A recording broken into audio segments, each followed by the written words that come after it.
네, 국민의당 관련된 소식입니다. 이유미 씨와 이준서 전 국민의당 최고위원이 대선 하루 전인 5월 8일 나눈 카카오톡 내용이 공개됐습니다. 카카오톡에서 이유미 씨는 사실대로 모든 걸 말하면 국민의당은 망하는 거라고 해서 아무 말도 못하겠다라고 이야기했고요. 이준서 전 최고위원은 사실대로라면 무엇을 말하는 것이냐고 물었습니다. 그러자 이유미 씨는 개인 간에 가볍게 나눈 대화다라면서 판슨스 스쿨 동료와의 이야기를 이런 식으로 평가했습니다. 저는 이제 어제도 말씀드렸지만 이 카톡은 고소고발 상태에서 증거가 될 수 있다는 걸 둘 다 인지한 상태의 대화다. 그러니까 그냥 그대로 보면 안 되고 그걸 염두에 두고 봐야 된다. 이제 이유미 씨는 나는 사실대로 말하자고 했다는 알리바이를 남기는 문자일 수도 있고요. 예, 단순 걱정이 아니라. 걱정이 있다 하더라도 동시에 알리바이를 남기고. 윤선 씨는 나는 아무것도 모른다는 알리바이를 남기기 위한 문자.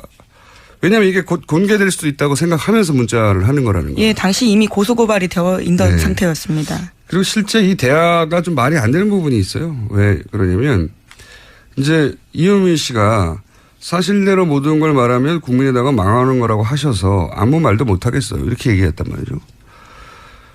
이 말은 그 이전에 여러 차례 사실대로 말해야 하는 거 아니냐. 그 사실이 무엇인지는 제쳐두고라도 그런 얘기를 주고받았다는 얘기죠. 서로. 그런데 여기서 이준서 씨의 대답은 마치 처음 듣는다는 듯이 무슨 말이냐고 대묻거든요. 대화가 어색해요. 그렇잖아요. 이 앞에 이미 모든 걸 말하면 망하는 거라고 하셔서 아무 말도 못하고 있다라고 자기 처지를 호소하고 있는데 이준서 씨의 거기에 대한 대답은 무엇을 말하는 거냐고 이렇게 대묻는단 말이죠. 처음 듣는다는 듯이. 이 대사 자체가 이 카톡이 앞으로 공개될 수 있다는 걸 염두에 둔 대사라는 거죠. 처음 들은 얘기가 아닌 처음 들은 것처럼 하잖아요. 예. 자, 앞뒤가 안 맞는 대사입니다. 서로.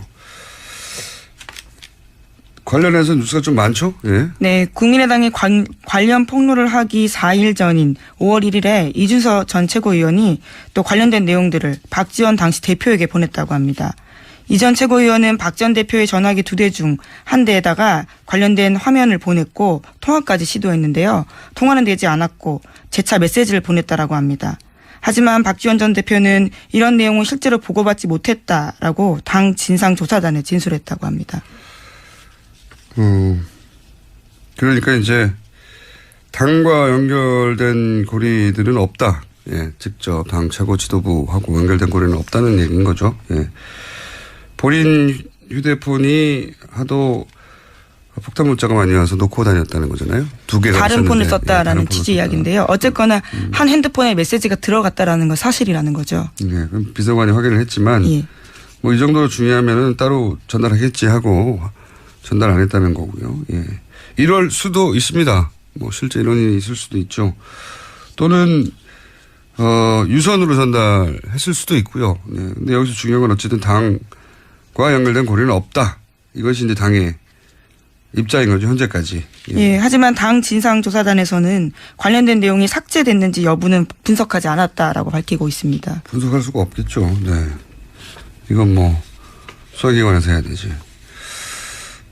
통신영장 받아서. 이용주 의원도 뭐 녹취를 사전에 들어보진 못했다고 하고, 당 지도부들은 이 사안이 이렇게, 기자회견 하기 전에는 허술한지도 몰랐고, 그리고 이걸 그렇게 활용할 줄도 몰랐다, 최고 지도부에서는. 그런데 이 내용은 며칠 동안 한 30번 이상, 네, 논평되고 막 하고 계속 했거든요. 공격적으로. 난리가 났었는데 당 지도부는 사전에 인지하지 못했다.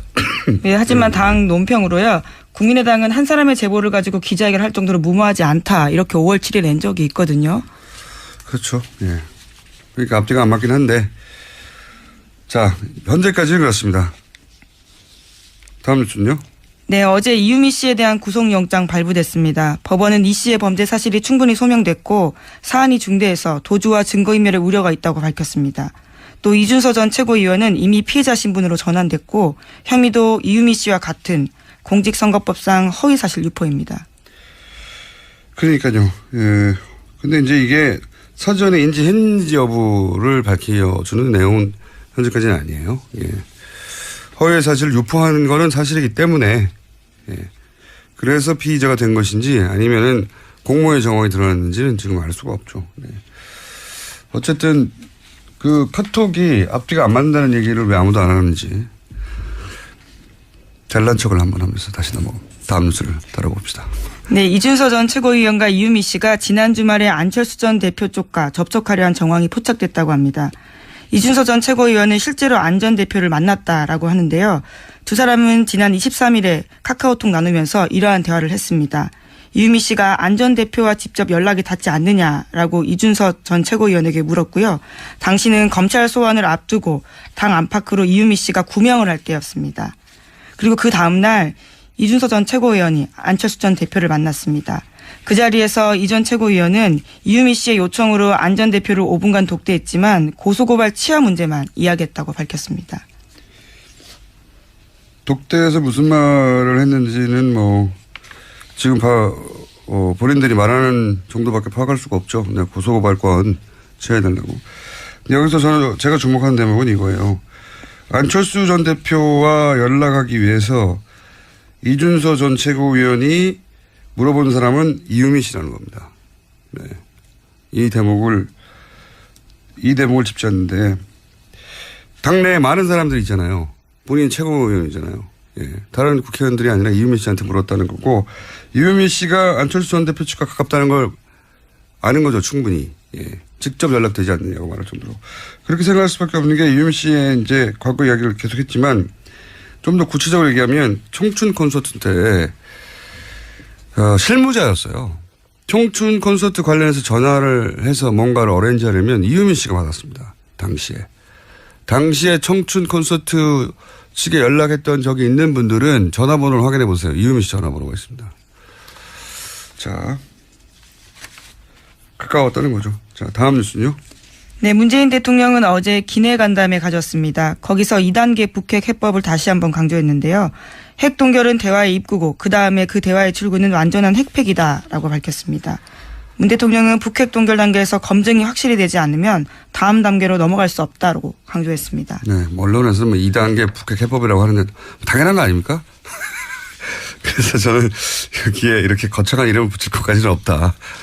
대화를 하고 나중에는 핵폐기까지 가겠다는 거니까 뉴스가 아니라고 봅니다. 네, 다음 뉴스는요.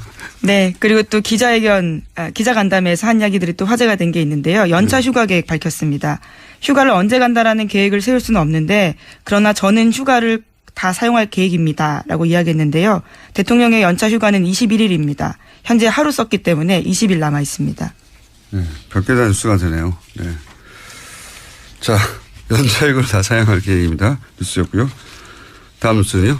네, 문재인 대통령의 첫 방미 일정으로 나선 장진호 전투 기념비 방문이 미국 해병대와 한국전 참전 농사들로부터 뜨거운 반응을 얻고 있습니다. 미 해병대가 페이스북을 통해서 생중계한 문 대통령의 방미 영상에 댓글이 2,300개가 넘게 달렸습니다. 이건 저도 그 페이스북에 들어봤는데 제가 이제 인문학 전문하고 몇 차례 상징을 잘 다룬다고 했는데 굉장히 상징적인 장소거든요. 뭐 유명한 것도 아니에요. 예. 근데 이제 미군 그 해병대 입장에서는 해병대 역사에 가장 많은 인원이 한 전투에서 사망했고 그리고 나서는 가장 많은 인원을 또 피난민들을 구출한 작전에 이어지기도 하니까 상징적인 장소예요. 근데 그 미국이 좋아하는 코드들이 다 있잖아요.